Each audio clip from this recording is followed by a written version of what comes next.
الشيخ عبد الرشيد بن الشيخ علي صوفي inuu maanta hortiisa aan runtii maqaamkan aan quraan ka akhriyo aad bay iigu culus tahay waana la igu kaliifay arintaas sheekh Cabdirasaaqna makhraati uu ka yahay laba maalmood baan ka doodayay oo ka cudur daaranay waa la igu kaliifay sheekha baan rabaa inaan ka istiidaan dalbo hadii sheekhu idmo waa barakallahu fiik sheekhana jazakumullahu khairan barakallahu fiik أعوذ بالله من الشيطان الرجيم بسم الله الرحمن الرحيم تبارك الذي جعل في السماء بروجا وجعل فيها سراجا وقمرا منيرا وهو الذي جعل الليل والنهار خلفة لمن أراد أن يذكر أو أراد شكورا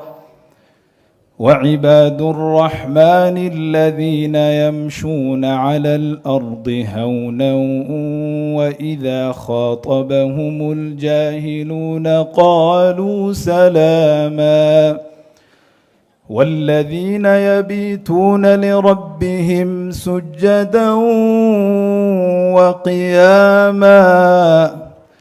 والذين يقولون ربنا اصرف عنا عذاب جهنم إن عذابها كان غراما إنها ساءت مستقرا ومقاما والذين إذا أنفقوا لم يسرفوا ولم يقتروا وكان بين ذلك قواما والذين لا يدعون مع الله إلها آخر ولا يقتلون النفس التي حرم الله إلا بالحق ولا يزنون ومن يفعل ذلك يلقى أثاما يضاعف له العذاب يوم القيامة ويخلد فيه مهانا